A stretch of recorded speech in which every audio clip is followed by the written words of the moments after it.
Isang pinaghihinalaang San Telmo ang naipost ng isang TikTok user sa kanyang account mula sa ibang bansa. Tama nga ba ang kanyang hinala? Isa nga bang apoy na may buhay ang kanyang nakita?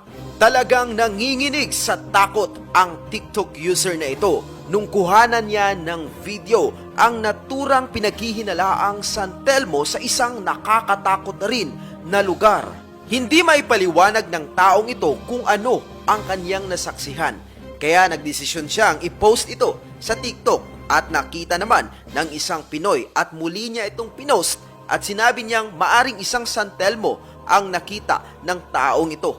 Actually, nung unang makita ko ang post na ito, ako ay natatawa at hindi agad naniwala na ito ay isang San Telmo.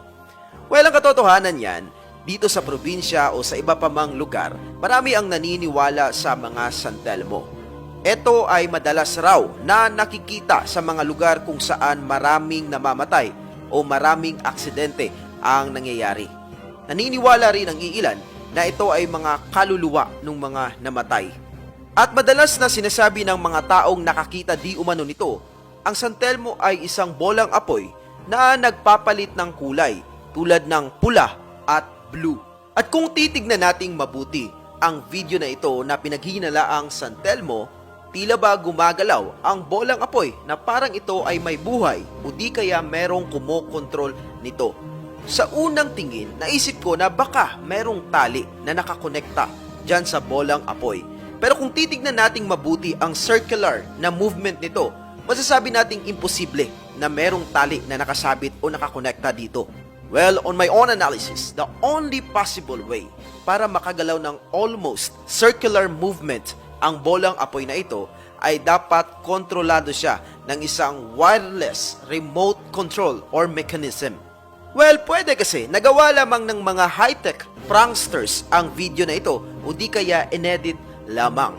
Pero whether it is a San Telmo or hindi, ang malaking katanungan pa rin ngayon, totoo nga ba ang mga San Telmo?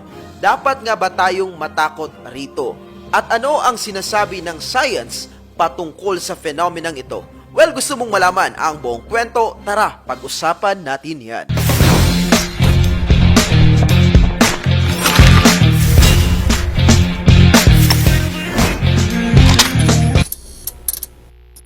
Kamusta? Magandang araw! Welcome back na naman po muli sa ating munting channel. Kung first time mo pa lang rito, well, hinihingi ko po ang iyong suporta na i-like na ito, i-subscribe, and please support Filipino vloggers. Well, sa araw na ito ay isa namang napaka-interesting na kwento patungkol sa Philippine mythology ang ating pag-uusapan. Ito ay walang iba kundi ang patungkol sa San Telmo. Nakakita ka na ba ng totoong San Telmo? Please comment down below kung yes ang iyong kasagutan dahil baka maaaring maging interesado ako sa iyong istorya at i-interviewin kita sa mga susunod na kabanata. Kung ikaw ay isang batang 90s katulad ko, kaway-kaway naman sa mga batang 90s dyan, well, isa ka siguro sa mga natakot sa istorya patungkol sa mga San Telmo. Di umano, sila ay matatagpuan sa mga napakadilim na lugar kung saan madalas na nangyayari ang mga aksidente at maraming namamatay na mga tao. Di ba nakakatakot naman talaga?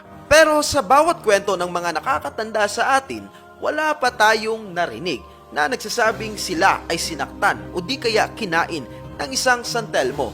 Nakakatakot lamang ang San Telmo in the sense na ito ay matatagpuan o makikita sa lugar kung saan marami na ang namatay.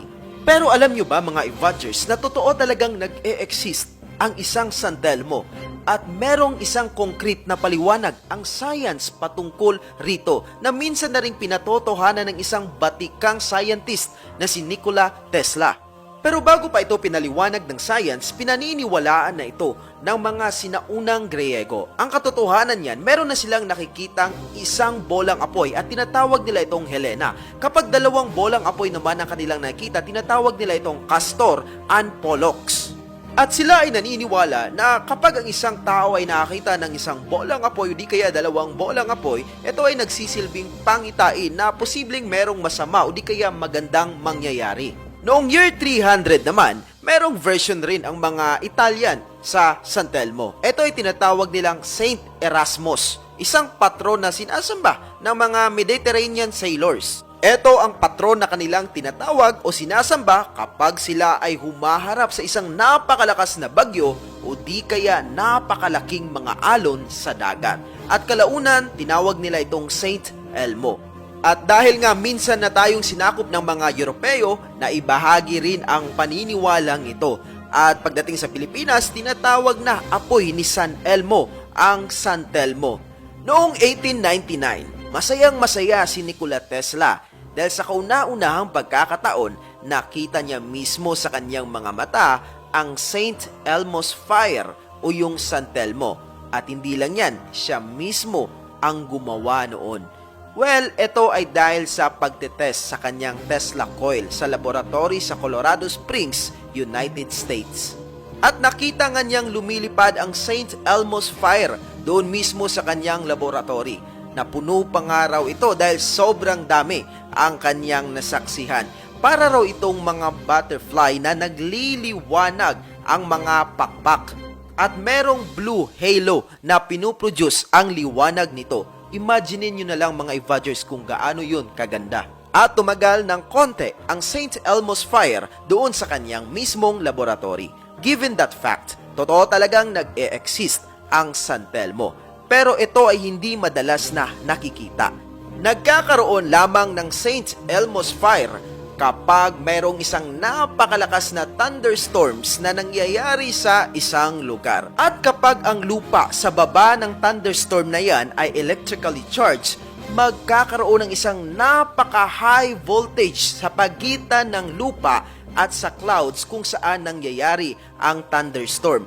Ang high voltage na ito ay siyang hahati sa air molecules. At the moment na mahati ang mga air molecules na ito, lalabas o magpuproduce ito ng isang nagliliwanag na gas at yun nga ang Saint Elmo's Fire.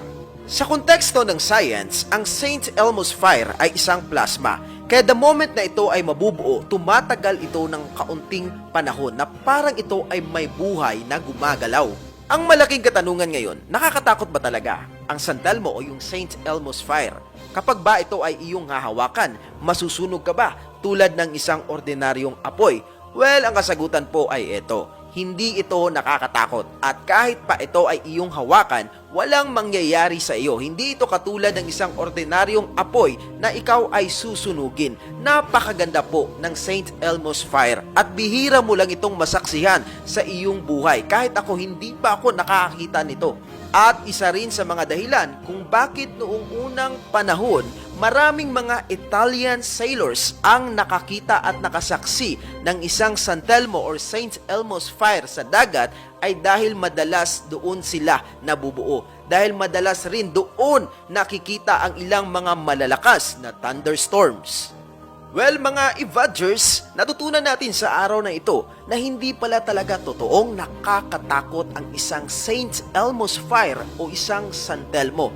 Taliwas ito sa mga kwento at pinaniniwalaan natin nung tayo ay bata pa. And we also learned that San Telmo is real. Talagang totoong-totoo ito, mga Evadgers. Pero meron niyang paliwanag ang science patungkol rito. And it's up to us kung patuloy pa rin tayong matatakot sa nilalang na ito kapag ito ay ating makikita. Well, I think that's all for today's vlog. Para sa marami pang konspirasiya, kakaibang kwento, political issue at mga reaksyon, patuloy lang na tumutok dito. Ako po si Evad PUP. Mabuhay ang bansang Pilipinas. Peace out! Boom!